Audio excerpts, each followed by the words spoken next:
Hello out there in internet land. Welcome to the first of our spin-off episodes from the Formula One chat, P&J's Formula One chat, into a new one about pro wrestling called Ring the Damn Bell. I'm glad I got the title right.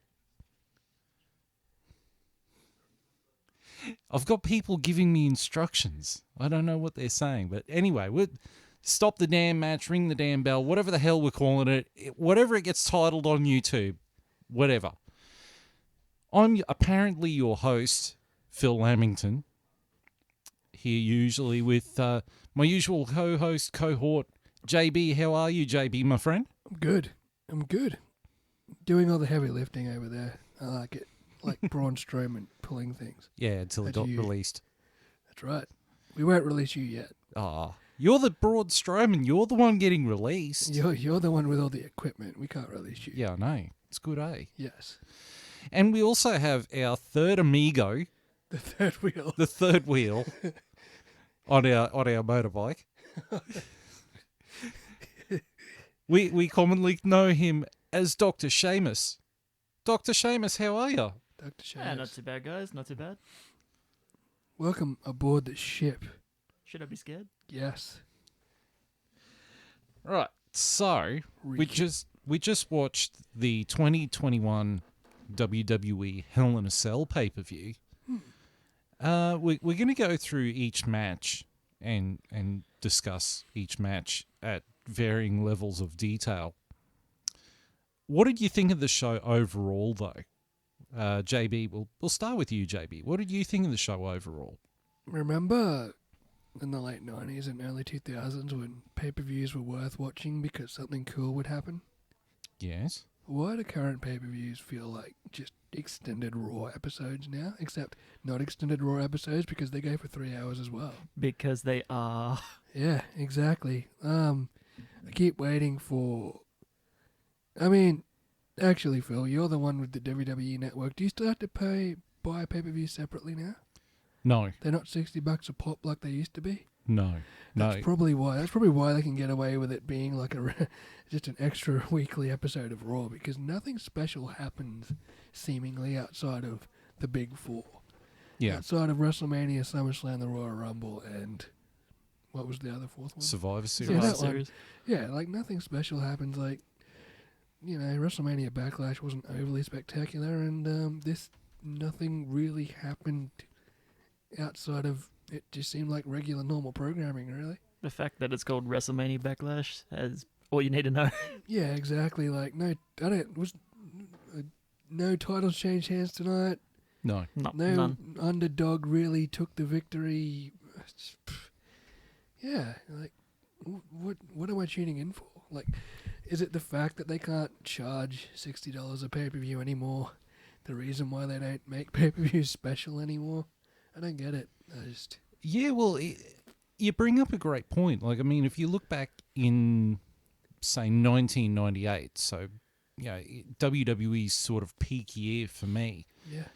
Every pay-per-view meant something. Even Yep. if it was just a B-level pay-per-view, it meant something. Storyline-wise, like, something was being started or resolved. I mean, hell, even look at the sets. Back for the older pay-per-views, they had full sets for them. Now what do you got? You got some It's a Tron. Raw set, That's about it. yeah. It's a Raw set. Yeah, It's a Raw set with it's just a something different. modified Raw set with really crappy-looking CGI graphics that Kevin Dunn likes to slap all over things because he Augmented thinks- reality. Yeah, because he thinks it's amazing, and And beyond that, none of the matches stood out tonight. Not even Lashley and McIntyre was overly great. Don't get me started on that ending. Like, Jesus. yeah, okay, like, we'll get there. Yeah. all right, well, But I mean, what was the last pay-per-view we watched, boys? Backlash. Mate, WrestleMania Backlash. I feel like the Reigns match in that, like, we all said it at the time, carried the card at the end. Yeah. But I feel like McIntyre and Lashley this time around didn't do it justice in the same way. Well, we'll get to We'll that get to match. it. Obviously, we'll get to it. Yeah. My big thing about this pay-per-view is why did they move Reigns versus Mysterio onto SmackDown? Exactly. I don't understand that. Like that was probably the best Hell in a Cell match that could have been on the card. And it wasn't on the card at it all. wasn't on the card, and yet it still ended up being probably the best Hell in a Cell Yeah. match. And it actually had build to it too, with Dominic and Ray. Yeah. Yep. My only reasoning I can think is because they wanted to spend Father's Day with their kids or something. But that's, you've got the morning before the pay-per-view or whatever. Go spend, That's the sacrifices wrestlers make.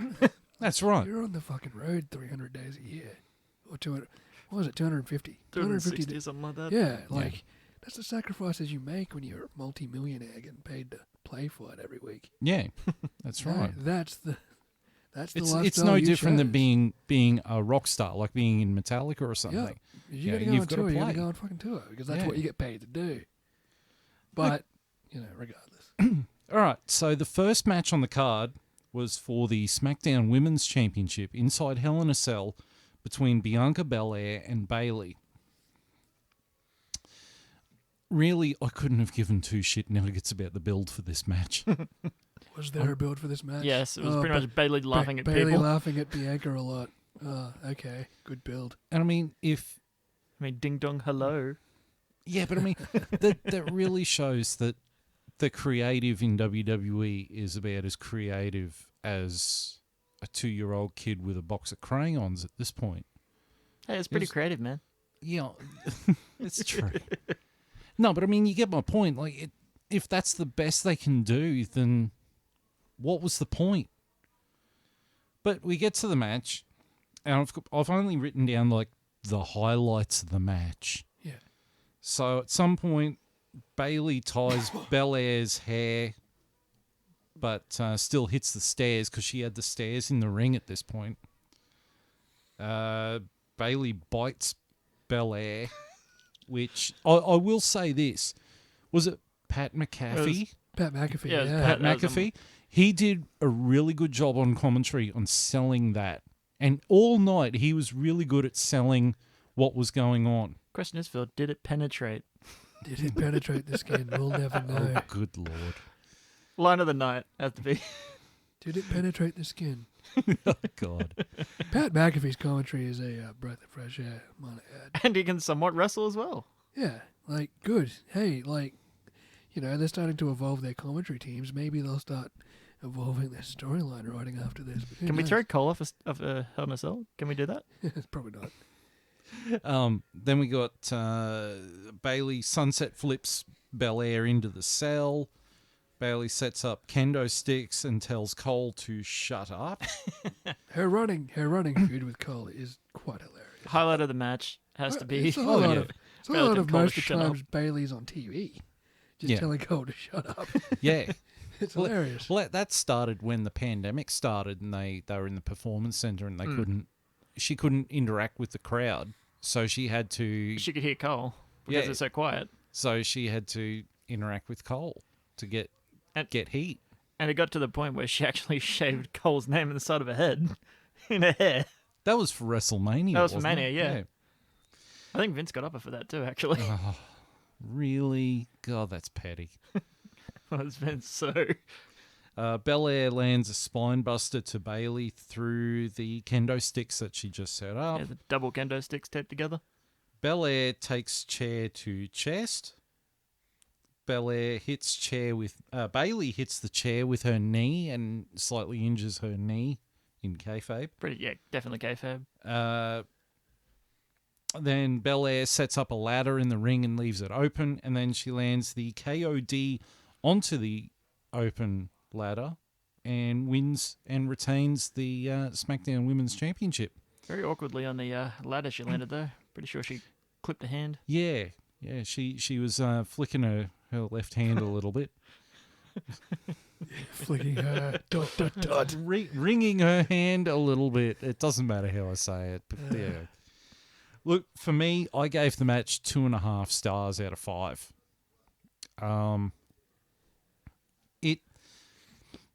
It had moments where it was okay, but it just felt like a meh match. And for me, a lot of Bianca Belair's matches feel like meh matches. Like her match at WrestleMania when she beat Sasha Banks for the SmackDown Women's title. it was a solid match because she had a lot of emotion because it was the first match in front of a crowd. She was headlining WrestleMania, like night one of WrestleMania, and it was such a big moment for her and Sasha Banks that you could see the emotion on their face. Do you think that? Well, yeah, that probably explains it. It's a meh match, and most of her matches have been meh because there's been no crowd there. Her one good match was in front of a crowd. Yeah, but even going back to NXT, I always thought her matches were pretty meh. Yeah, but she's still learning the ropes too. Remember? Yeah, She's relatively She's fresh. been in the business for a while, though. yeah. Especially, she was in NXT for quite a while. But what do you guys think about 2.5 stars out of 5? Like, would you give it more or It was take? It was a okay match for an okay card, you know. Bailey playing the heel. I don't hate Bailey as a heel. Like, heels are supposed to make you hate them. She's more just annoying than anything else. She doesn't piss me off. She does do the annoying heel role quite well. She does the annoying heel laugh, which actually reminds me of like Rollins? Vicky Guerrero's like, excuse me. No, Yeah. no Like, one can that's- beat Vicky, man. when it Yeah, comes I to know, that. but it's the same. It's just an annoying. Mm. It's an annoyance. It doesn't actually make me hate her. Rollins' laugh is up there on that list. It doesn't make me hate her as a heel. I don't hate her as a heel. I think she plays the heel quite well. But she's more of an annoyance than an actual. Oh, I hope she gets her ass kicked. It's like the entire build-up was literally her just laughing a lot. Yeah. That's it. Like Bianca Belair got pissed off at her for laughing. That's it. That's the storyline. One and done. Pretty dry. You know Yeah. what that storyline actually reminds me of? Braun versus Shane McMahon at WrestleMania this year. Oh, Calling him stupid. what Yeah. a shit build-up. I mean, that was. honestly, who is writing this crap? It's so childish. I don't like bullies. Proceeds to beat him to the pulp. Yeah. Bro. You bully me, so I bully you. Hulk smash. Done. Choo choo. Choo choo sound effect. Choo Oh, choo. God, no. Braun smash. Now, for me, this next match was the match of the night for me. Seth Rollins versus Cesaro. Mm. And look, I mean, I could sit here and read off all the highlights, but most people who listen to this thing have probably already watched the damn matches anyway, so I'm not even going to sit here and go through the highlights. Just talk about a couple of points like piss whistle. Piss missile. Piss missile. whistle. Was it piss whistle or piss missile? Pretty sure it was piss missile. Was I'm it? pretty sure he said piss missile. Piss He meant to say missile. pin he missile kicked instead. it but like a piss missile. That Okay. was the direct quote. I don't know what he meant to say. I think he meant to say pin missile, as in like going straight and I have sharp. not a clue what he meant to say, but he said piss missile. It was great. And I'm very amused by it. Now, this match begins the trend of the night. So, Seth Rollins, after a really, really competitive match, and I thought it was a really competitive match, it then ends with Seth Rollins' win via a roll-up pin. Should we start a counter here? This is number one. Yeah. Yeah. Ding. Ding. Ding. A roll-up pin. I mean, seriously, what the F? A roll-up pin. But besides that, I thought it was a really, really good match. Like, those two guys work really well together, and I gave it 4 stars out of 5. Yeah, I'd agree with you on that. Both Rollins and Cesaro do a great job together. They have great chemistry. They're both, superior wrestlers compared to most of the roster right now. It would have had an extra half a star if it wasn't for the roll-up finish Yep. pin, which seems to be WWE's stock in trade for the last 5 years or whatever, is the roll-up pin. 50-50 booking. Yeah. The roll-up pin used to be the old tights grab, heel getting away with a cheap win thing. But now even faces are using it and getting away with wins. Just gets old And really it's quick. Not... It's just lazy. Yeah. It's just Yeah. lazy. Lazy writing. It's like, just just use the finisher and pin them. Hell, even Well- give him a low blow and then pin him there. Yeah. If you're going to use the roll-up pin, grab the tights or put the feet on the On the rope. ropes. Yeah, make it look like it's a... If you're Yeah. going to be a heel properly, yeah, damn make it. it look like you cheated to win. Like a Yeah. roll-up pin is... you cheated to win, though.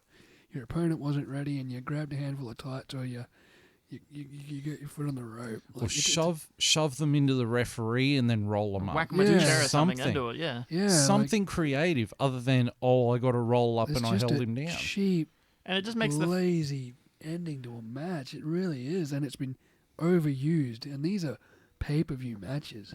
Yeah, Like, this these isn't are pay-per-view matches. this isn't an episode of Raw or Yeah, SmackDown. this This is a isn't- pay-per-view. This isn't the mid-card SmackDown match on a Thursday night. Like it's not the this is- pre-show, man. Yeah, like this is a pay-per-view match that It feels like a people Raw are- match. Yeah, and that leads me back to my point. We're not paying for these anymore, really. Technically, I mean, we are through the WWE network. For Like, $9.99. yeah, it's incorporated. But if you paid $60 to see a pay-per-view end in a roll-up pin, By the way, they used to be about $30 on Foxtel. yeah, well, Yeah. you know what I mean. Yeah. Plus the Foxtel subscription. Yeah, so Yeah. know, you could probably get away with it now because people aren't technically paying pay-per-view money for pay-per-views. You can You also know. get away with it because the owner of the company is a senile old bastard. But anyway, Yeah, exactly. It's just Money. money, money, money. I mean, Next pay-per-view. it's just a stale. It's a stale concept. It's a lazy finish to a decent match, and it Yeah. happened more than once tonight. We'll get there. Right. So you guys agree it was a four? It was a four good out of match. some? Yeah. These two wrestled at WrestleMania, didn't they? Yes. Yes, and it that did. was a Cesaro won. fantastic match. That was probably a 5-star match. That one. Yeah.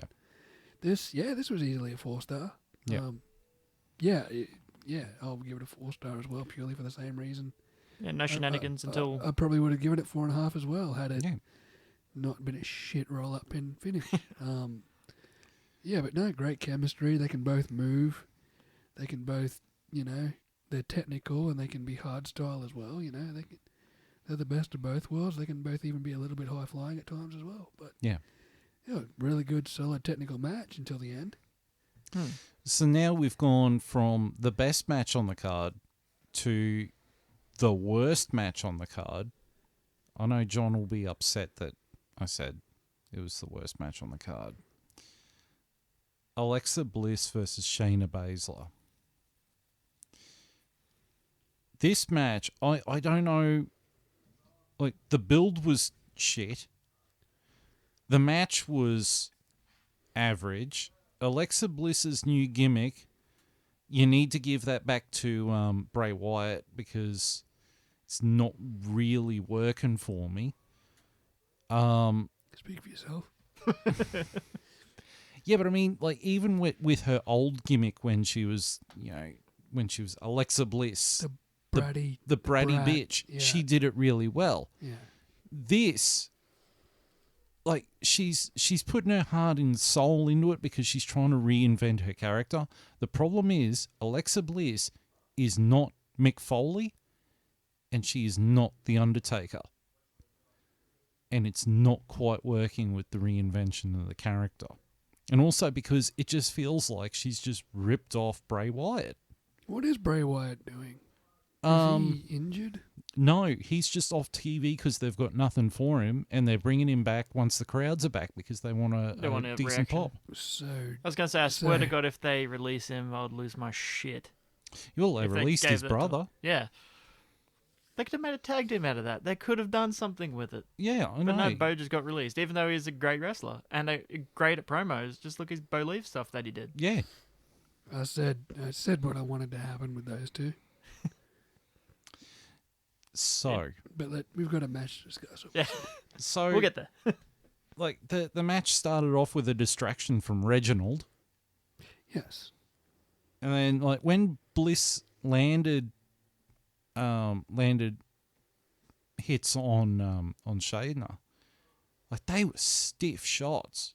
Like Yeah. she was sinking them in. Like she wasn't pulling her punches or any any Hulk Hogan style shenanigans of crappy punches that don't look real. Like she was really getting them in. I definitely think that was Shayna saying to Alexa, just lay it into me. Make it Make look it, real. make it look real. Make it look I real. can take it. I mean, full credit to Shayna for getting Alexa Bliss, or trying to get Alexa Bliss over in this match. The DDT that Bliss landed on Baszler. The spike DDT. Yeah, that was a ripper of a DDT. I'll give her that. Good Reminds me of technique. Mick Foley's old DDTs. But then the whole match comes apart with screwy finishes. Like, Bliss stares at Nia Jax and takes mind control over Nia Jax. Well, sorry, Vince, this isn't 1995, all right? This is bullshit. Hey, at least it wasn't a roll-up. Yeah, that's true. It's true. It's the beginning, I hope, because this is her first match since WrestleMania. Yeah. This is the first time she's wrestled since WrestleMania. She didn't even wrestle at WrestleMania. No, she didn't. No, she stood on a box. I'm hoping this is the beginning of the explanation of the storyline of what the hell she's actually supposed to be. Yeah, I hope they do go into more depth on They the storyline. They have to. They can't not. Yeah, to at least, build this story up It's and give like, it something. Are you still actually possessed by Bray Wyatt, or... Well, no, she said that She's- she doesn't need you anymore because Sister Abigail's possessed her. Or at least Right. that's what the story is meant to be. And she's got that fucking doll, The Lily. doll, yeah, the Lily, which apparently she put in time out for that match, so your guess is as good as mine of what powers that thing holds. Well, I hope this is the beginning of the revelation of what she's actually supposed to be. At least Bray Wyatt you could invest yourself in because you knew he was Exactly. a cult leader before, then you knew that, he was unstable when he had, two halves of him. It was like Jekyll and Hyde. That's exactly what it reminded me of. I stopped two separate watching people. Raw for a long time. And See- the one thing that brought me back was when he started doing those Firefly Funhouse promos. Yeah. See, the thing about The Fiend was when he started doing the Firefly Funhouse and being the Fiend and doing the attacks, was it reminded me of Mankind in 1996. Yeah, unstable. And I think when Bray Wyatt comes back, he needs Mick Foley to be the producer of his matches. So then he can rebuild the mystique of the Fiend, of Bray Wyatt, because the Fiend character was so good in the beginning, and then you had that Hell in a Cell match from, 3 years ago. With a nice shade of red. Yeah, with the red lighting and the DQ finish. DQ finish in a Hell in a Cell match. Right, that so works. Oh, God. And then his Mystique was killed pretty much when he dropped the Universal title to Bill Goldberg. In a fucking squash match. In a Goldberg. squash Still match. makes no sense. Yeah, and it's because Bill Goldberg wanted to win the match. Like he played his card and said, the Well. hero should go over the villain. But and- the Hulk Hogan card, pretty much. Pretty much. And that just killed off the Fiend. So now he has to rebuild it again.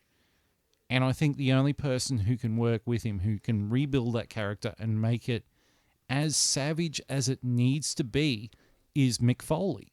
Mm. Yeah. Because Mick Foley in 96, he wasn't what he was in 98. Mankind back then was borderline an animal.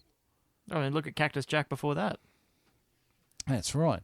But when he came And into Funk. WWE, I mean, he did those vignettes, the interview vignettes with JR, that ended up with him snapping at the end of the fifth one, and I think he put JR in the mandible claw. Yep, he did. They need that. They need to do that again. Like Cole or something. Yeah. And just really get him over. Yeah. And it's not working with Alexa Bliss. I mean, hell, even get him to sit down with someone like Kane. I mean, he knew how to become a monster back in the early days. Yeah. Do you then have to make him a heel and not a face? Yes. Yeah, absolutely. Yeah, Should never have been a face, like with a character like that. exactly. If you're going to be an evil, creepy clown, you can't be a fucking face. Or at least make the Fiend heel and Bray Wyatt a face. There you go, because they're two separate characters. You can do that. But A bit trippy. going back to the match. So the end of the match, Bliss stares at Nia Jax, and Nia Jax becomes possessed by Bliss and slaps Reginald. Mm-hmm. Good slap though.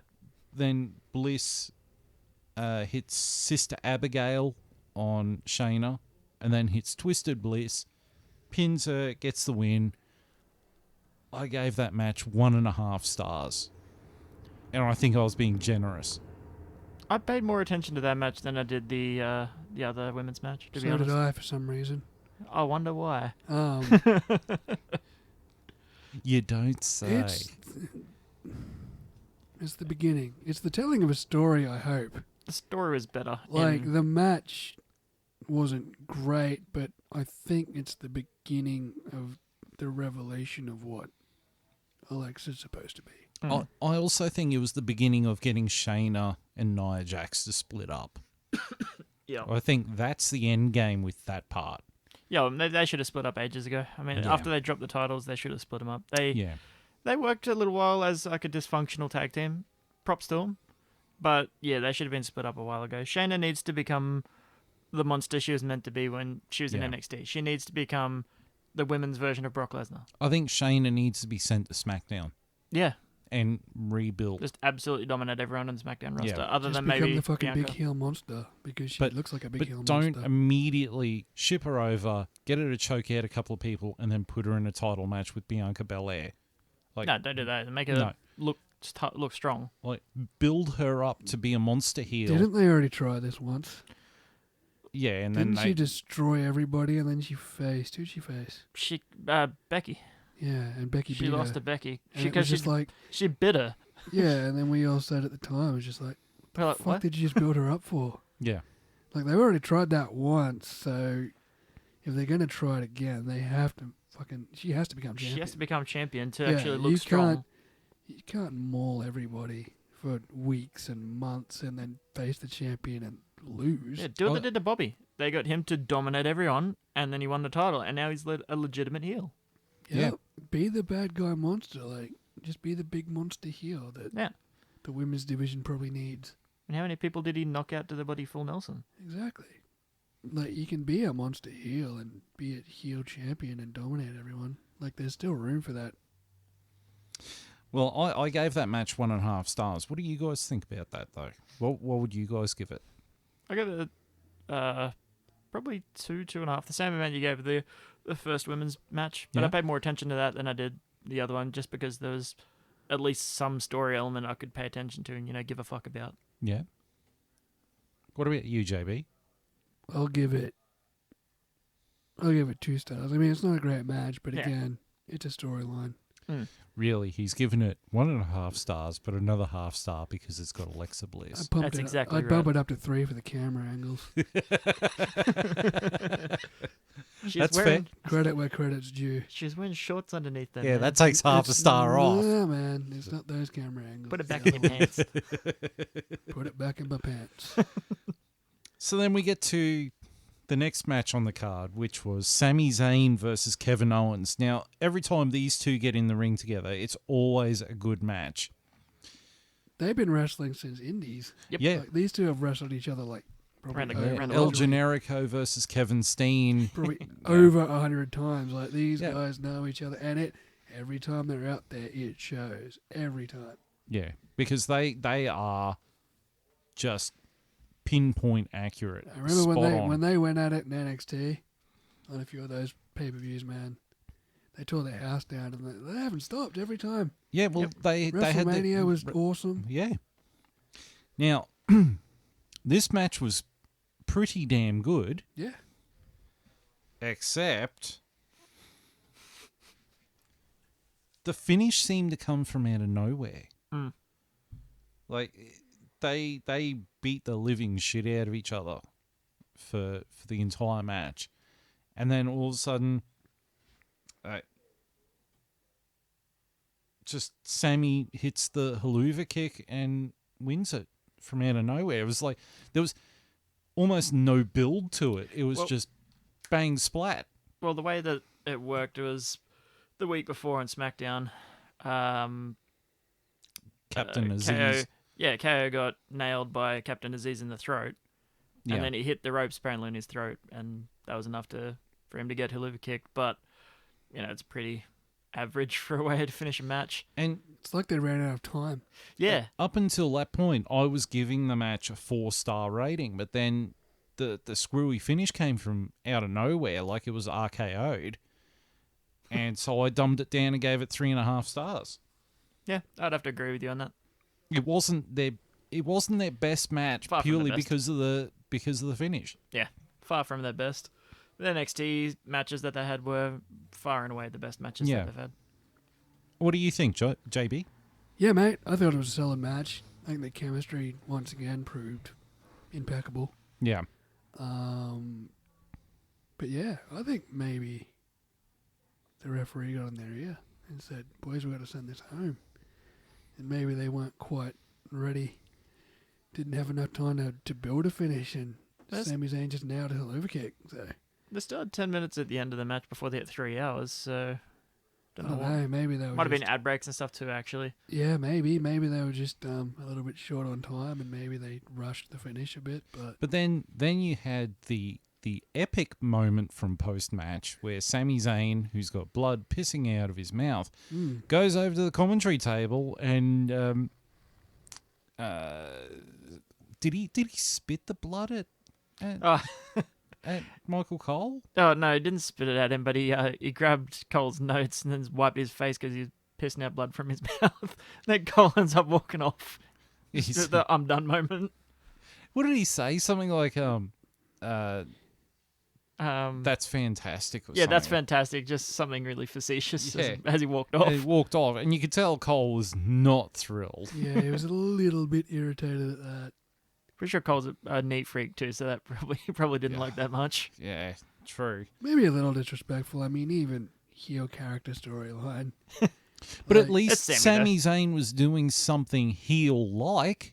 Yeah, He was doing something heel-worthy, that's Sammy the which, pain in the ass to everybody. you know, it makes a surprising change that there's a heel doing heel things. No way. You're kidding. Yeah, I know. Fucking hell. Someone tell Vince, he'll probably change it. and A go, heel, "No, it's a too- heel doing he's heel too things, heel, not damn like, it. Not like just this Need some more beef, pal. in the middle. Some good shit there, pal. Not. Don't know whether to cheer him, whether to boo him, like Braun Strowman or Fiend or these confused superstars that don't know whether they're being good or bad. Tweeners. Yeah, tweeners. Tweeners everywhere. The only time that really Big Show, is that you? ever worked was Stone Cold trying to be heel, and people just loved him more. Yeah. So it's just like, fuck it, you're a face, no matter what. Or Becky Lynch. Yeah. Becky Lynch. Becky tried to be the bad guy, and people just like, oh, good, the female Stone Cold is here. Hulk Yeah. Hogan when he come back from bloody when he come with Oh, the when they NWO. brought the NWO back. yeah, people cheered him. They were meant to boo him. Yeah. Yeah, they had to actually change their WrestleMania match with The Rock on the fly because the crowd was booing The Yeah, Rock they were and cheering flipping. Hogan. Yep. So the crowd turned Hogan face even though they didn't want him to turn face. It just fucked up the entire NWO plan they had for the rest of the fucking life of the NWO. It was a mistake. Go back. And originally that match was actually supposed to be Hogan versus Austin, but Austin was just like, no, I don't want to work with Hogan. Fuck that guy. I bet Austin's sitting there going, well, that was a dumbass move. Right, so we get to the next match, which personally I thought this was the best women's match on the card, which was the Raw Women's Championship match between Rhea Ripley and Charlotte Flair.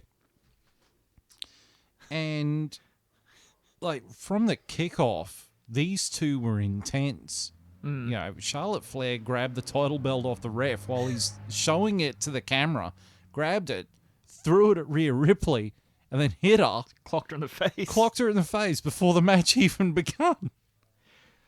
But there was a lot of interesting moments. Like, I mean, Ripley hit a massive drop kick off the top rope. I mean, that was huge. And Piss missile? I don't know. But that's the thing. You don't really see a really good drop kick anymore in WWE, particularly off the top rope. I feel like that's for concussion fears. Yeah, just because Like, didn't Brian. someone? Yeah, Yeah, didn't Daniel Bri- Bryan, he tried to do a double leg drop kick and he stinged himself. Yeah, like getting a miscued drop kick to the head would whiplash your neck pretty good. Depends on which way you do it. I mean, she did a missile drop kick, which is more on your side rather than on your back. I mean, Yeah. on your back, you typically don't want to land in the top half of your back like that. No, for but I the mean top like rope. the receiver, Oh, the receiver. the person getting kicked in the head. Like if you, Yeah. if you Well, kick they them should in be the getting head, kicked in the chest. yeah, but if you mistime it and kick them in the head, It's going to hurt that's a lot. Gonna, Oh yeah. Oh that's yeah. gonna jar your neck quite well, and I think there's probably a reason why they lay back a little bit on their drop kicks. I don't do too much off the top rope.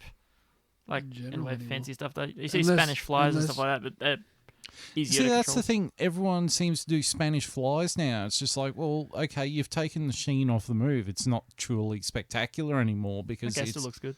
We're all doing Spanish flies, and no one's doing shooting star presses. I think we're forgetting what the superior move here is.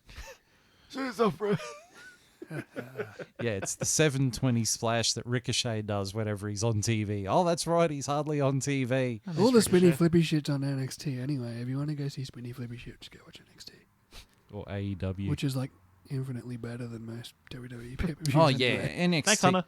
NXT just shits all over. Wait till Vince main dies roster. and Triple H starts bringing NXT guys up to like the main roster and Oh, running. wait till Vince and he- dies and Triple H takes over running the main yeah, roster. and he runs the main roster the way he runs NXT. That'll be the third boom. But you know, That'll be like the 80s boom, the Attitude Era. That'll be the third boom. That'll be like But then who's the, going to do the NXT? modern era. He won't do all three. but you know, No, he won't. I reckon he'll drop. you know who NXT. actually runs NXT now? It's not Triple H. Like Oh, Triple H you're right, oversees it. it's, It's Shawn Michaels. Yeah. Shawn HBK. Michaels is running NXT. T-Generation X is running WWE.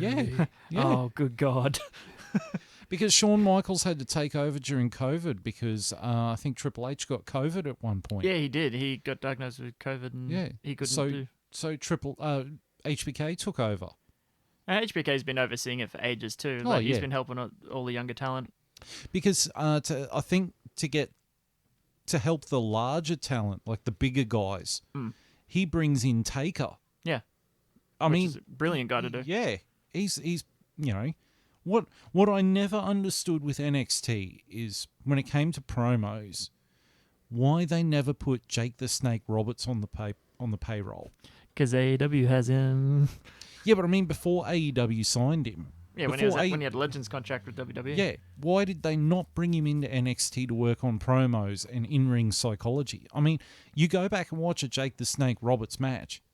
Sure, there's not really much going on in the match, but it's more the psychological aspect. Yeah, he's a psychological wrestler. And then if you watch Jake the Snake's promos back then, like his promo against Ted DiBiase at WrestleMania, he doesn't do what Hulk Hogan does, where he's sitting there, well, let me tell you something, Mean Gene, blah, blah, blah, blah, blah. And, you know, you haven't got Macho Man just spitting out random shit. Oh, yeah. I'm riding on the edge of a lightning bolt, and I do not apologize. Yeah. Riding on the edge of a lightning bolt is his fucking metaphor that he just racked 6 lines of coke in the butt. 6 lines, baby. Or, Riding the lightning bolt. Oh, yeah. or he's not doing the Ultimate Warrior's Crash the Plane promo. My God, that is comedy gold. How much cocaine was in the 80s? This was Just ask Ric Flair, 1990. you'd know. All of it. But you watch the Jake the Snake Roberts promo with Ted DiBiase. He doesn't rant and rave or anything. He just looks at the camera with those Serious. eyes. And he just sits there and says, Ted DiBiase, this is the most important match in your career because we're fighting for the money that you have.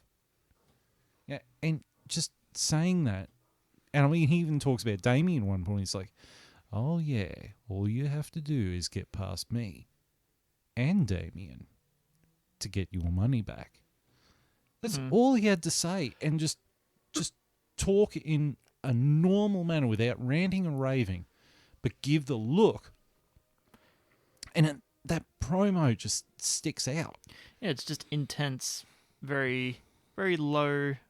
Very low key. Normally low key, but intense. Like, And I you don't can mean tell that low he's- key like, yeah, low key the wrestler who, you know, the world warrior who took himself way too damn seriously. But Yeah, He had that aura about him, which is like, you don't want to fuck with this guy because he will mess you up. yeah, And his snake will also mess you up. yeah. Damien. Just ask Macho Man. Oh, the cobra, the fangless cobra. That actually had fang. No. But it's just something that baffles the mind is, why they didn't get him to come in and do promos. But, who knows? Mm. Anyway, so the Rhea Ripley Charlotte Flair match, like it was a really solid match until we got a screwy finish. Oh. Recurring theme here. Ric Flair's offspring, Child. Ric Flair's female child. heavily augmented daughter. Heavily augmented daughter. Jeez. I'm not lying. He means the top half, ladies and gentlemen. That's what you reckon. Yeah, well, she got that mole removed, didn't she? She did too, actually. Yes. Yeah, she actually looks less like her old man now. It's not like staring at Ric Flair in a wig. It's actually just like... She actually looks sort of feminine now, which is alright. Ask Andrade. So Charlotte Flair, not Ric Flair. Charlotte Flair wins by disqualification because Rhea Ripley hits her in the head with the lid off the commentary table. Announcer's table. Yeah, bloody lid. that's not a weapon. That is not a weapon the last time I checked, and people have hit people with that before and not been DQ'd. I'm pretty sure I've Consistency, seen people please. get put through the fucking commentary table Exactly. And in that no doesn't- DQ, Yep. in standard DQ matches and not been disqualified for it. So when you start saying I've seen people get put through the commentary table, my first thought was Randy Orton throwing one of the Bollywood boys through the table and One of the completely Singh brothers. overshooting it and just looking at the camera and just going, eh, Oops. I didn't know. oh well. Looks like I missed. He'll be right. It was just the look on his face was so classic. Oh, I don't give a fuck. Randy Orton was the best Randy Orton. Okay, bro. Randy Orton is pretty good too. I must admit. Yeah, but he's teaming up with Riddle. JB's favorite wrestler in the entire world, the gladiator of a man, Matt Riddle. Oh wait, he's just Riddle. Just Riddle. Just Riddle. Riddle me this. Riddle me this. Fuck Actually, off. watched Batman Forever on Foxtel yesterday too. Did you regret it? Yes. Sadly, they didn't run Batman and Robin straight after it. Actually, I watched Batman Returns before it, and I was just like, I can't make up my mind which one sucks even more. They both suck equally. There you go. Just watch the Christopher Nolan trilogy and be done Oh with it. no, the 89 one, the first Batman movie was good. Christopher Nolan trilogy, you'll give Oh me yeah. death. Oh yeah. Yeah. Anyway, yeah. Yeah, like gets hit with the top of the commentary table and it's a DQ and it's just like, what? That's shades of the Hell in a Cell DQ from a couple of years Well, back. it It's seems just like like it's pragmatic to the that Hell in a Cell pay-per-view. pay-per-view. It's like shitty DQ, shitty DQ. That being said, though, Rhea did kick the shit out of Charlotte after the match as well. Gave her a riptide in the middle of the ring. Yeah, And it looked like Charlotte actually respected her for that too, saying, you yeah. DQ'd something I would have done. These two have got a really good chemistry together. Yep. They really do work well together. And they put on a really interesting match. I mean, we saw it with WrestleMania last year when they fought for the NXT women's title. Mm. They had a really solid match then. And they've had another really solid match here. At least there's still a few beacons of hope within Yeah. the women's division. I mean, as much shit as Charlotte gets for being, always in the title picture, like her old man, she is a really good wrestler. I mean, she comes from... She'll carry most of the matches she's Just look in. at her father. Exactly, and she can cut a really good promo. Oh, yeah. Yeah. You can hate her as much as you want because she does that job well. She, to use a Formula One analogy, she kind of is the Lewis Hamilton of the women's division. Like, she is actually a really solid wrestler. She's, she's learned from the best, like her old man. Can't really get much better than that. You can't, no. Probably not in the bedroom sort of antics, but, in ring, like, she is one of the best women's wrestlers in the world. And Just don't do coke before your promos. yeah, true that. And I mean, one of my dream matches I do want to see with Charlotte Flair is I want to see Charlotte Flair versus Tessa Blanchard. I think that would be a great match at some point if Tessa Blanchard If ever she comes signs, into the yeah. company. Oh, that also means Tessa Blanchard has got to knock off her shit and get with the program. But Good luck. yeah, true that. But that said, like, she is a really good heel foil for someone like Rhea Ripley. But Rhea Ripley is also showing elements of being a heel, which I don't quite get where they're going with that. Like, if tonight was supposed to be a double turn of turning Charlotte Flair face and Rhea Ripley heel, it didn't work. I think they're trying to keep her as an anti-hero. Like Stone Cold Steve Yeah, Austin they're or trying to- Becky Lynch. Exactly. They're trying to do it, but they're doing it sort of a little worse than what they've done The with them. problem with that is apparently you've got Becky Lynch coming back at SummerSlam. Yeah, which will, fill the anti-hero role for Raw, which Yeah. is there, so maybe move it to SmackDown, maybe? But all in all, I gave that match 3.5 stars. Yeah, I'd agree with that rating. That's a pretty solid rating. It was definitely the best women's match of the night by a mile. Sure was. Yeah, Sure by was. like a metric mile. What do you reckon, JB? If that makes sense. Yeah, it was good. I mean, once again, two women that have good chemistry. They're showing they can both carry a decent physical match. Rhea Ripley didn't shy away from the spotlight of wrestling Charlotte again, and Charlotte gave no quarter in return, and it's a real physical match. I enjoyed it. Yeah, Rhea sold really, really, really Yeah, well. Like Rhea sold well, Yeah. and Charlotte was dishing it out, and Rhea was dishing it back. And It was intense. Like, it was for a women's match. It was intense, and it was real physical. I also have to pay a little bit of a credit to the Raw lead commentator, Jimmy Smith.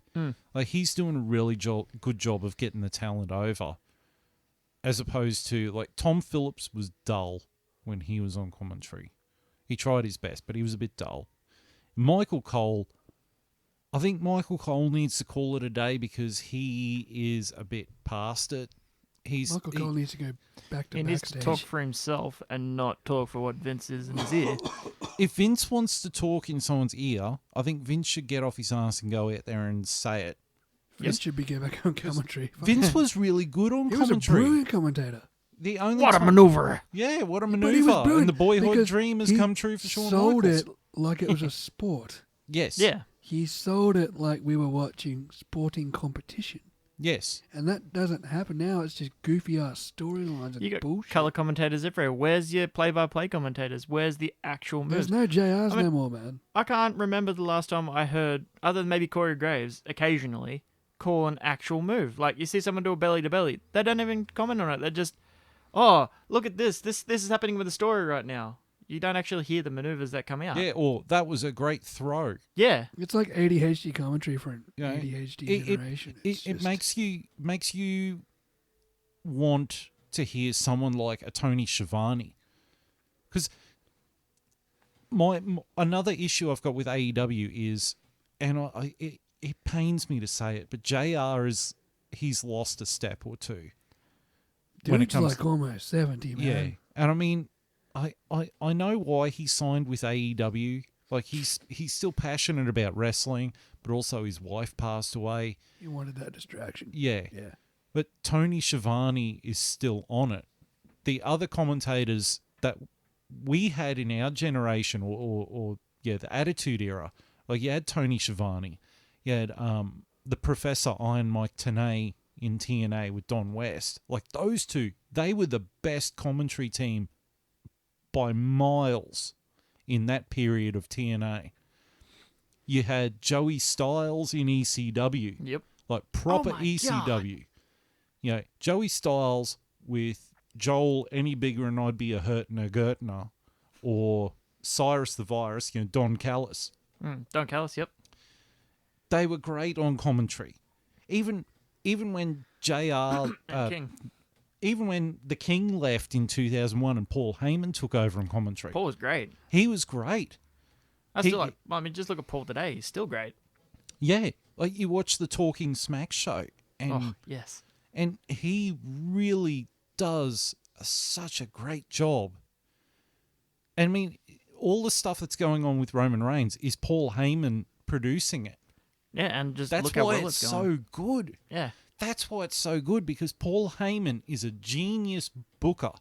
He's not very good with a bank account, but he was. Everyone will sit there and say he was great at motivating talent, great at coming up with stories, and great with pushing the right people and accentuating the positives and hiding the negatives. ECW, in its day, was some of the best wrestling, both in-ring and storylines, ever. Yep. And you can tell that the Attitude Era really did pinch from ECW. And just look at some of the superstars that were there that came to WWF at the time. Foley, Austin, Jericho. Yep. So, some of the biggest names ever. Yeah. Anywhere. Because he had an amazing eye compared to an Eric Bischoff. Eric Bischoff, he was good at nicking ideas from somewhere else and implementing them, but he also had Ted Turner's Bank account. Here's a blank check. Have fun. And Vince Russo, to Vince Russo's credit, and you have to give Vince Russo a little bit of credit. Sorry, you said Vince Russo. Just triggered my gag reflex. But Vince Russo, when he was in WCW, tried to push the younger talent. He tried to get them over. The problem is that he was using absurd ideas to get them over. I mean, a Judy Bagwell on a forklift match, a bottle of Viagra on a pole match. Everything on a pole match. And then it got worse in TNA. Like, you had the women's match where it was a battle royale until it came down to the last two. Then it became a ladder match. The winner got a shot at Awesome Kong for the Knockouts Championship. The loser had her head shaved on live TV. That's a lot of stipulations in one match. And it came down to Hardcore Roxy and Gail Kim. And Gail Kim won the match. And Roxy had her head shaved live on TV. And the entire crowd was chanting, "Fire Russo." Gail Kim is bawling her eyes out off to the side. Roxy's got a gash in her head that's pissing out blood like it's going out of fashion. And they're shaving her head while she's not even getting the gash looked at. Gail Kim's crying, sitting there saying, "I'm really sorry." And Roxy's like, "It's okay. It's all right. It's all right. Am I losing blood and I'm about to pass out? And I'm getting my head shaved." But Vince Russo, he had the right idea of pushing the younger talent, particularly in WCW. But the wrong way of implementing it. But it's just cartoony bullshit. But then you get Vince McMahon with his current creative, where it's stuck in 1995. But anyway, I digress. So we get to the last match on the card, which is the WWE Championship match inside Hell in a Cell between the champion Bobby Lashley and Drew McIntyre. And the stipulation being, if Drew McIntyre loses, he does not get another shot at Bobby Lashley for the WWE Championship. This match, like, it went for half an hour, and it was intense. Like, it was. I've got a lot of points on this match. Like, There was a lot of beef. There was a lot of beef in this match. Like Drew hitting White Noise on the stairs. Which looked like it hurt on both ends. Yeah, or Drew hitting the Alabama Slam onto the chair. Yeah, all this stuff would have hurt. And again, Drew and Bobby Lashley have really great chemistry. You're right, it's a shame that stipulation was there, that they're not going to challenge. I suppose if Lashley loses the title, they can challenge again. So, and the ending was looking really exciting. Like, the referee got taken out and the other referee came in. But then it shits the bed when MVP interferes and then Bobby Lashley wins via a fucking roll up. Yet another roll-up finish. Ding! There's number 2. And again, this match was looking for me as being a 4-star match. But then the stupid finish happens and it gets bumped down to a 3.5 stars. Yep, just screws the whole entire feel of the match. Whoever's writing this shit really needs to just come up with a different maneuver other than a roll up. It's going to be sponsored by Uncle Toby soon enough. Hadn't thought of that. That was really good. I mean, hell, if you're going to do a finish like that, have MVP grab Drew's leg like he did, but don't go for a roll-up. Just get Bobby Lashley to put him in a hurt lock or spear him. Done. That's all you needed to do. Don't go for another roll-up. It doesn't make sense a guy like Bobby Lashley needing to roll up Drew. They're both meant to look really strong. Just spear him. But I mean, Done. if this is supposed to be the last match in this feud, why have MVP interfere? MVP has interfered the entire feud. That was the whole point of the Hell in a Cell is to keep him out. And then he gets in anyway. Yeah. Like, he should have been knocked out, chucked under the ring, locked with, like, handcuffs or something to the underside of the ring so he can't get out. Locked to the cage, there you go. On the edge of the cage. Yeah, something, and have Lashley beat him clean. I mean, MVP was already claymored in the middle of the ring and then pushed out at this point.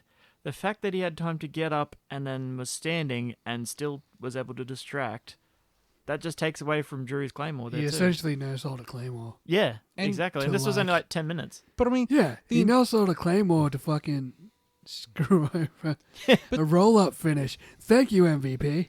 but the entire feud has been MVP interfering and costing Drew McIntyre. Yeah. If this is supposed to be the end of the feud, why are we not getting a clean finish? It to doesn't cleanly end it? close the fucking chapter at all, does it? No, It cost it's just 3 pay-per-views. 3 pay-per-view distraction finishes. yeah. Because Yeah. WrestleMania, it was MVP yelled out something which distracted Drew, and then he missed the Claymore, got speared, and lost. I believe that was it. Then WrestleMania Backlash, I can't even remember what Got happened in that distracted, one. put in a hurt lock, passed out. And then this one, it's MVP grabs him and He gets roll up. He gets rolled up. That's like It closes nothing. Yeah. no. It You know, solves And it nothing. makes both people look weak. This is kind of like the equivalent of a post-credit scene in a Marvel movie. Like it's the end of the match, but the door is still open for another sequel Yeah. or the next movie in the series or the Avengers movie or whatever. And that's what that felt like. It just felt like it was a cheap ending. To try and get another match. But the problem is they screwed themselves out of that because of the stipulation. He can't challenge him anymore. Yeah, now Drew's going to find someone else in the lead up to SummerSlam. Yeah. Or Drew's going to win Money in the Bank. You're probably right there, actually. I think Drew will win, the Raw Money in the Bank. And he'll challenge him at SummerSlam. Or someone else will win the Money in the Bank, win, and then Drew will challenge the winner of that. But I think Drew will probably win. That's the better option. Or Drew doesn't win Money in the Bank and he's got to rebuild himself. He might win the Royal Rumble again. That's a long build. Why rebuild himself? He's already on top. Yeah, plus he's He already should said... still be fucking champion, to be honest. Plus it was already said that they want him to win the title when there's a In crowd. front of a crowd, which is Which is SummerSlam, fair. right? Yeah. So wins it Money in the Bank and then Money in the cashes Bank in and at then SummerSlam. Yeah. Bingo. Done. Yep. You're welcome, Vince. I'll expect my check in the mail. Thanks, Hi, mate. this man. Well, I gave the match, again, I gave it a 3.5 stars. It's another potential fucking 4-star match ruined by a shit finish. Exactly right. That was Couldn't the agree theme of more. this entire pay-per-view, man. And that's Roll up the pay-per-view. That's, Uncle Toby's Roll-Up presents every WWE pay-per-view for the next 4 months.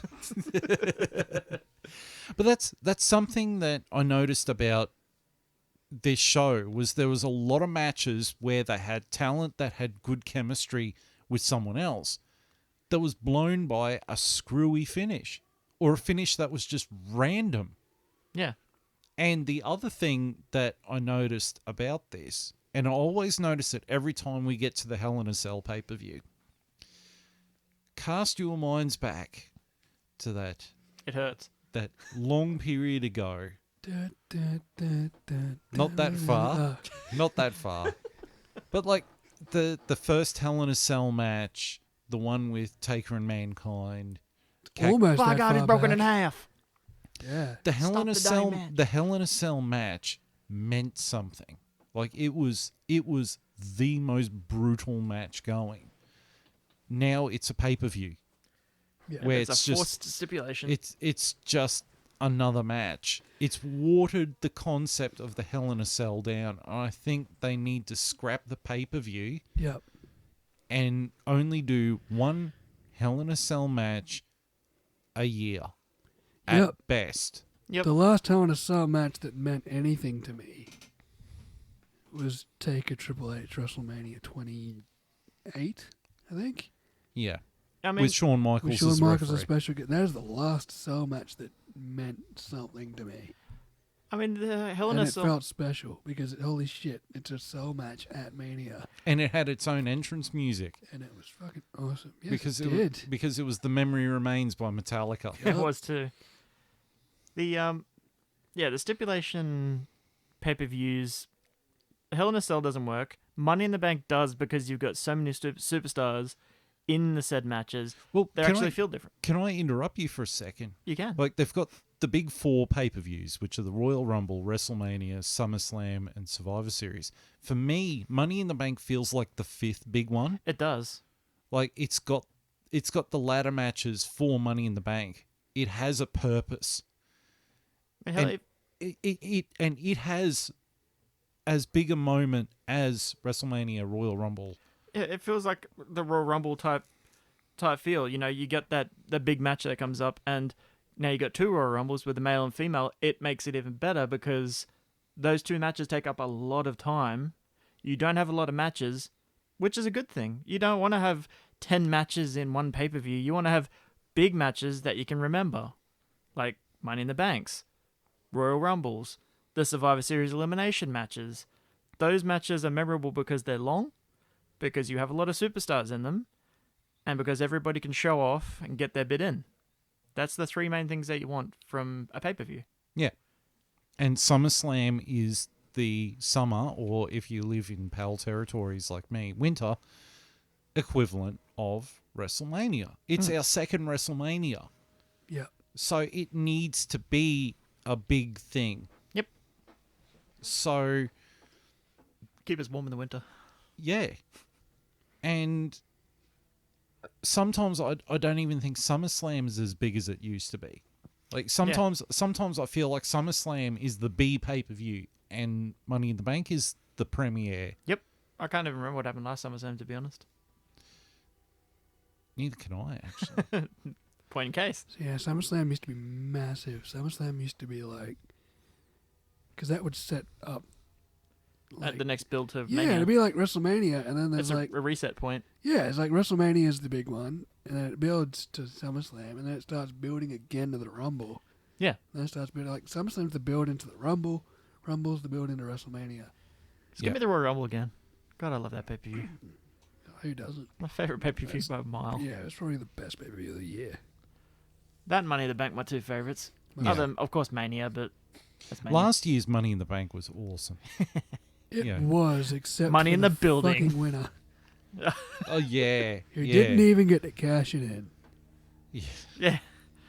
God. Yeah, built to nothing. Built Absolutely to nothing. nothing. It was fucking. You know what it built to? It built to It built to Tuck- the teenage rom-com finish of the nice guy getting the hot chick from the handsome jerk. well, no, Hey, no. don't you talk shit about Tucker. I fucking am sitting right here talking shit about Tucker. Yeah, but what happened with Tucker? He turned on Otis, Yeah, was never used again, and got released. yeah. Broke up the tag team, lost the Money in the Bank briefcase to the Miz, and was never seen from again. Well, no, Otis is. Otis's tag team, Otis shaved off his beard. He's in a tag team with Chad Gable. and he looks weird. Really? Yeah. He's the Alpha Academy now, they're called. See, I don't watch the weekly shows anymore. Yeah, but I mean, I think it's a stupid tag team anyway. They actually made him look pretty strong on SmackDown with Otis. Which is good. He needs to be a monster or a teddy bear. Don't make him go between both. He's not Big Show. Yeah. We don't need to see him cry on live TV. Or do. I don't care. Or do choo-choo sound effects. Oh, God. But, yeah, it's just... The whole problem with WWE is, like, every time there's a decent tag team, Vince sits there and breaks them up. Look at the Iconics. Ah, man. Don't make me think about that. That makes me sad. Well, no. Well, actually, because, I mean, we've covered the pay-per-view. Why don't we discuss what the releases? Yeah. We might as well. I mean, we've been talking about it for ages. Even though it makes me sad. But I mean, we finally got our third wheel here to do this. Let's do this. Guilty as charged. But, like, the releases, like, Samoa Joe got released, but I think Samoa Joe got released so that they could send him back to NXT on a cheaper budget. Braun Strowman got released because he was on $1.2 million a year and did fucking nothing. His matches, since signing that contract, were fucking appalling. But hey, they added a true sound effect to him. That's where the $1.2 million went. Whoop-de fucking do. He got the steam pyro. Hey, just remember, he held a tag team championship with a 10-year-old. Oh, Remember Lord. that? Yeah. The funniest moment of that was when he tagged him in. He's like, "Get in here!" And the kid's just shitting himself. He's in front of 70,000 people, just going, "What the hell?" Here I am, standing in the middle of a ring in WrestleMania. Yay! What the hell? But Braun Strowman on $1.2 million a year, and he never got any better. The shameful thing about that is, he had a really good storyline with Bray. And then they did nothing after it. Like, Bray went through pretty much... It was a cinematic match like they did with Hardy. Matt Hardy and Bray. That shit was great. And Matt's just brilliant at doing those kinds of matches. That's what, they really made that popular. Repopularized, I should say. Because it was done before. They released Aleister Black, one of the most talented guys on the roster. In the middle of a storyline, In the middle of a storyline. With Big E. Comes in, interrupts the match, gets fired. I mean, I would have preferred it if him and Ricochet reformed their tag team and they became tag team champions. They were great as a tag team. Yeah. It would have worked. You know? Ricochet's doing a whole bunch of fuck all now too. Yeah, like Vince is just taking all his talent and pissing it away. Then he fires more people, then brings people up from NXT. Because apparently by SummerSlam, he's bringing Karrion Kross, the current NXT champion, up. Why? Why? You can't use what talent you've got on the roster, so you want to import more people from NXT so you can sit there and go, "Oh, gee, pal, I don't really know what to do because he's not as great as I thought he was." Do you not watch NXT, Vince? No, that's why my Karrion is son-in-law does it. Karrion's a great I don't dancer. got time for that shit. I'm pumping roids into my ass, doing some bicep curls, and writing some fucking paperwork. That's it. That's Vince McMahon in a nutshell. I gotta ride in my jet, And not pal. sleeping ever. I never sleep. I'm a And I don't zombie. sneeze. And I don't sneeze. But he's just bringing Karrion Kross up. Imagine what he'll do to Walter. When we bring Walter up. Dress him in a clown outfit. Call him Doink. No. He'll be the next Vladimir Kozlov. No, he'll dress him up as Hitler. Call him the Nazi. Call him the Nazi and then fuck. Except he's fucking Austrian. Doesn't He's matter. not German, he's Doesn't Austrian. matter. Well, that turned dark quickly. Rusev was fucking from Belarus? Belarus. He was Russian when he got here. He had the No, he's from Bulgaria. Bulgaria. He's Bulgaria. he had the tattoo on his fucking arm. And he went in a tank. Bulgaria, and he still came out as a Russian. Hey, you got to come out in a tank at WrestleMania. That was a thing. Well, I mean, Lana got released. Should I hide the Bulgaria tattoo? No. Americans don't know. They think it's the same place. We're not good with geography. Sad but true. But like Lana got released.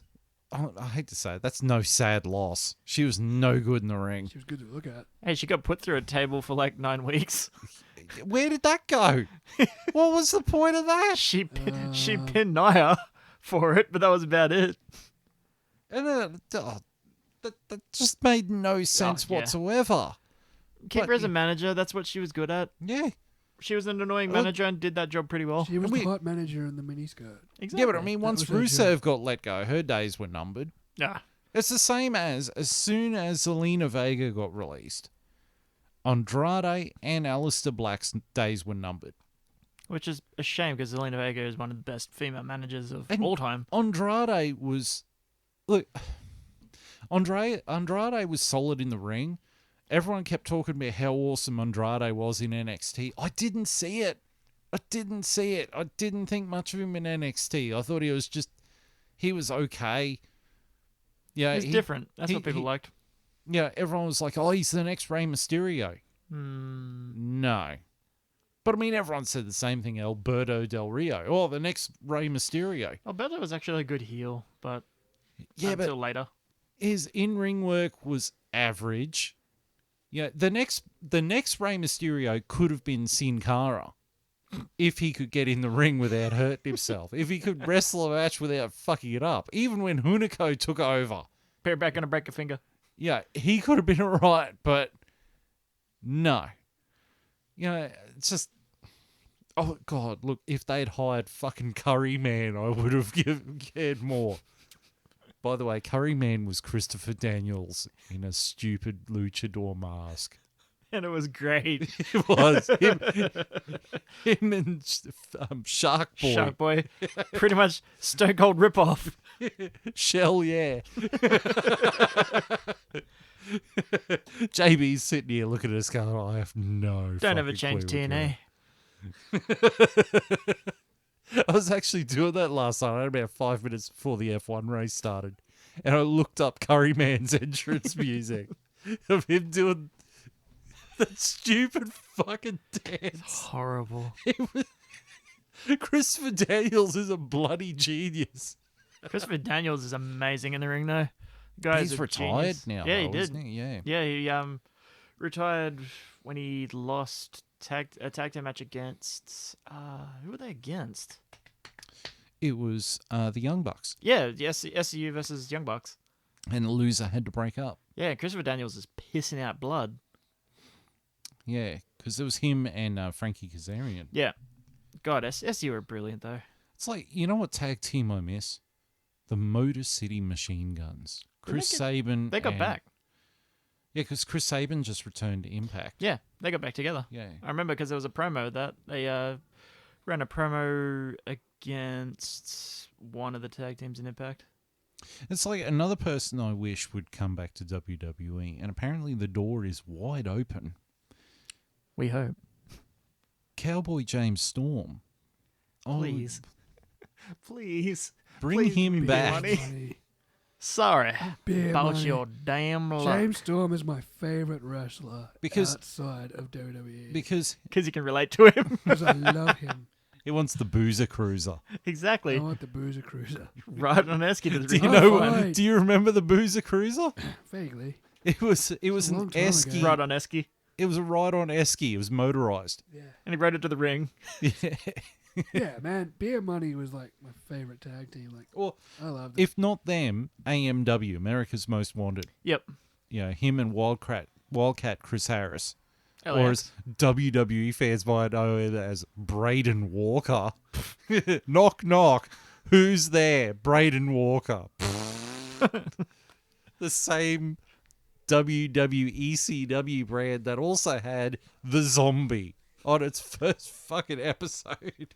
The Zombie. The First name Zombie. V, last name Zombie. They should have brought out the Yeti while they were at it too. Bring RoboCop out.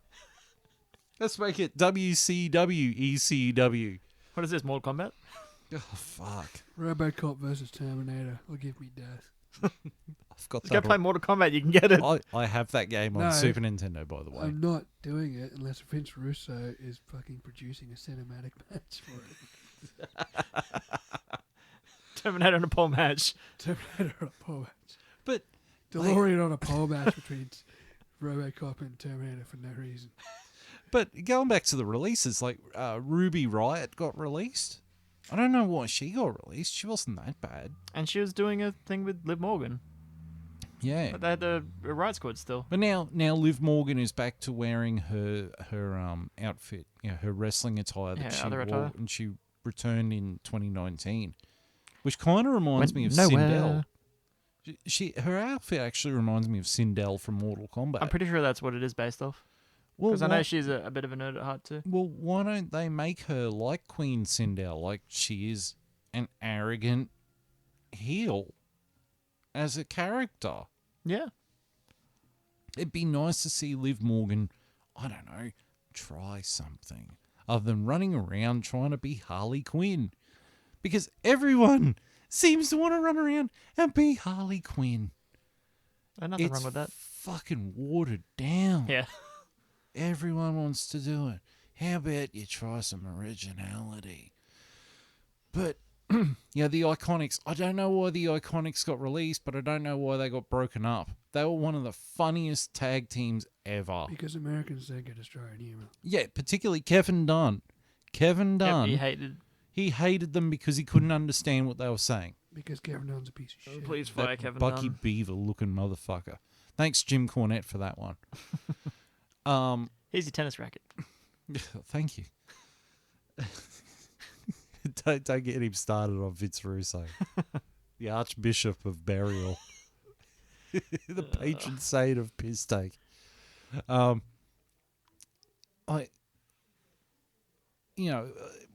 They let Big Show go to AEW, Mark Henry go to AEW, They were past Sting it, though. Sting go to AEW. Sting wasn't even cleared to wrestle when he left. Yeah, and then And he then goes. he did. Yeah, And he actually was pretty good still. Edge wasn't cleared to wrestle until he threatened to go to AEW. He went and saw his doctors. They said, yeah. And WWE's doctors said, yeah, nah. So then he said, oh, I'm going to go to AEW then. And then Vince broke out the cash and said, all right, we'll give you what you want. And I'm sure Daniel Bryan tried the same thing and got away with it too. Yeah, that's probably where he got the idea from. Probably asked Edge and it was like, how do you do that? Yeah. Yeah. So it just seems like WWE doctors sit there and tell you what they want you to do. CM Punk having that giant lump on his back in the 2014. Yeah, the staph infection. Yeah, the 2014 Royal Rumble. And it's fucking huge, man. Yeah, it's noticeable. Yeah. Look back at It's it. nothing. It's a staph infection. Yeah, you do not want to fuck around with those. No. And then WWE's nice enough to send him his papers saying he's fired on his wedding day. And Vince McMahon on Stone Cold's podcast is like, well, it was an accident. It wasn't intentional. Bull fucking shit. Just Bullshit. seven face. Yeah. And meanwhile, they fired one of their top superstars. CM Punk was one of the greatest superstars of that era. Like, him and Cena were magic together, those two. Him and Cena were as close to Stone Cold and The Rock as we got. Yeah, it was this generation's Stone Cold and Rock. Not Yeah. near as big, but still pretty good. Yeah. And Punk was, it was polarizing, as in he was really, really, really good at promos, and they were, like, as close to real as you can get. Well, if you look at the course of WWE from the 80s, there's always been their top three guys. Like you had the guy who always could be the baby face. They would draw in your Hulk Hogan. Your guy that could be a face or a heel and get away with it, Macho Man, Randy Savage. Yeah. And then that third guy who, to quote Jim Cornette, he was the guy who worked with the guy who drew the money. I suppose that could be the Ultimate Warrior. Yeah. Yeah. And then you get to the 90s where it was, Brett was the baby face that could draw. Shawn Michaels was the guy who could be either or. Yep. And the guy who worked with the guy who drew the money, I don't know, Razor Ramon or Diesel? Oh. Really? Diesel? He was pretty good. Yeah.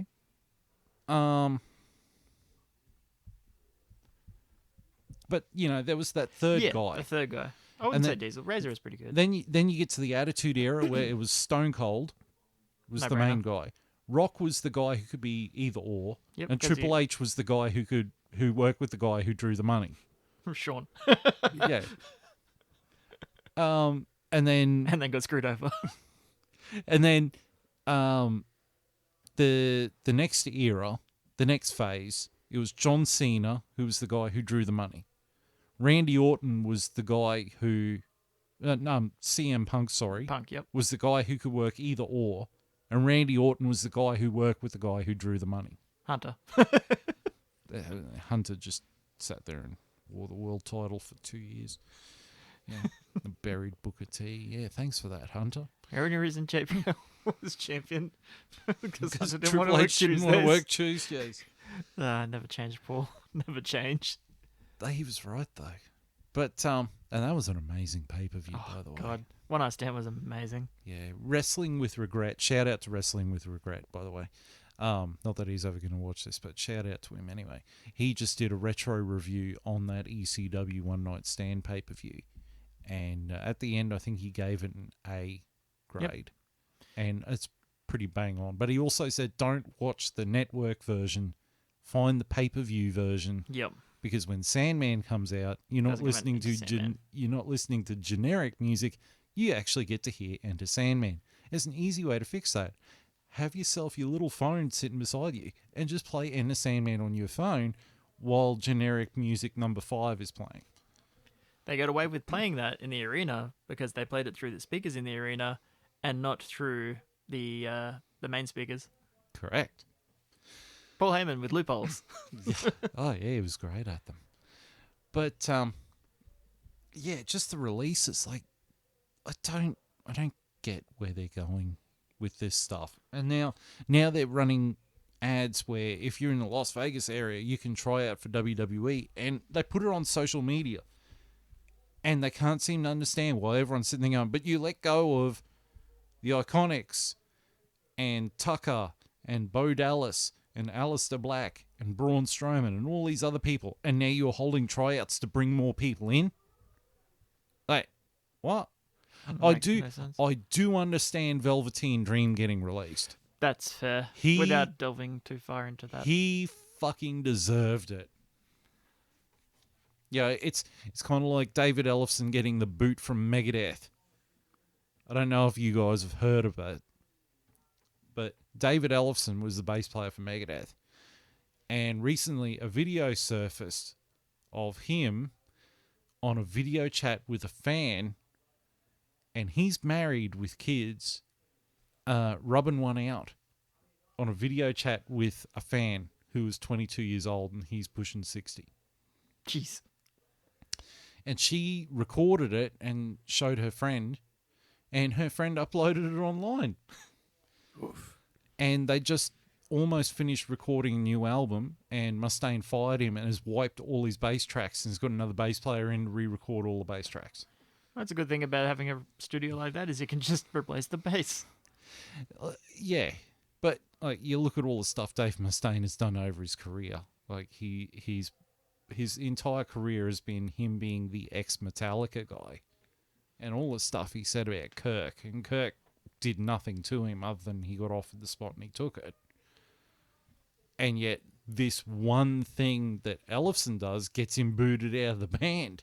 It's like, I do get it though. Yeah, I ain't touching that Dream stuff with the 10-foot pole. Yeah, Velveteen Dream, that's just, Enzo Amore, that guy, he got the short end of the stick because he was sitting there going, I didn't do anything. And it was proven that he didn't do anything. Yep. But by that point, he was fucked over. Yeah, they ruined him. But that's one guy that, unpopular opinion, I do hope he comes back because he was actually entertaining as a heel. But what he did when he showed up at a pay-per-view in a wig and a mask and then tried hijacking it, yeah, that was the last straw for him. Yeah, that and Neville not wanting to do business with him. Because he had a bad reputation backstage. Now known as Pac, by the way, guys, for people who don't know. Pac, the bastard. Still an amazing wrestler. Love him. Yeah, he is. Same with Austin Aries. Absolutely. His backstage attitude was bullshit, but he was a solid mechanic in the ring. Another release, by the way. Puck. Yeah.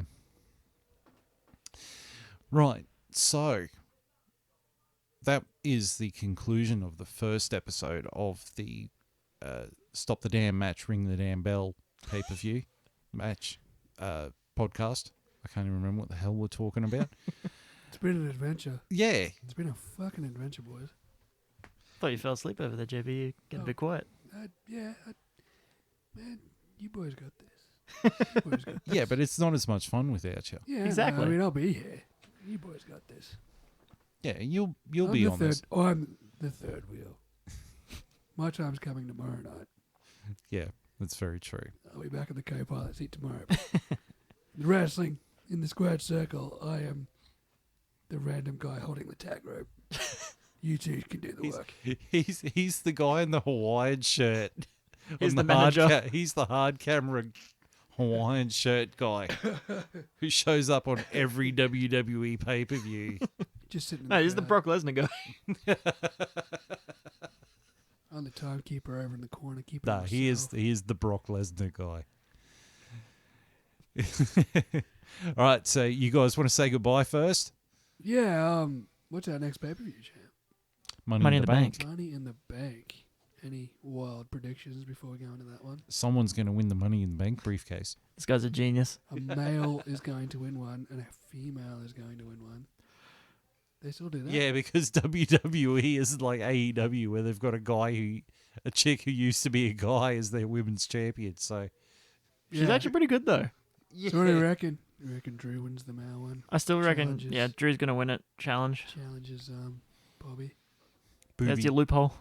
Booby Lashley at Summer Scam. There's your loophole. Hell yeah. Female, though? Sasha. Sasha? She's Yeah, not she's been- champion right now, is she? No, she's been quiet at the moment. Sasha. Actually, This is Mania. you know Sasha. who I think might. Becky? Yeah, I think she'll be a surprise entrant. Yeah, That'd be I'd like to see That'd that. be cool. It'd be good to see her back. And that'll be, yeah, a good lead up to SummerSlam. And I think she'll win it, and she'll challenge Bianca Belair for the SmackDown That'd be a pretty good one. match. I'm on board with that idea. Hell yeah. All right, Vince, we know you're listening. Come on, Trips. Checks in the mail to Grafunda Street, please. Thanks. Oh, by the way, hi, Steph. Love your work, darling. All right, I'm done. I'm not affiliated with this man. All right, JB, that's your goodbye. That's my goodbye. I hope you enjoyed the Dr. Seamus. wacky adventure. I already chucked my 2 cents in his goodbye, so Yeah. I'll piggyback on that. All right. Well, thanks for everyone for tuning in to the very first episode of this. You can leave your comments down below. We will promptly ignore them. And we will see you after Money in the Bank. Ciao.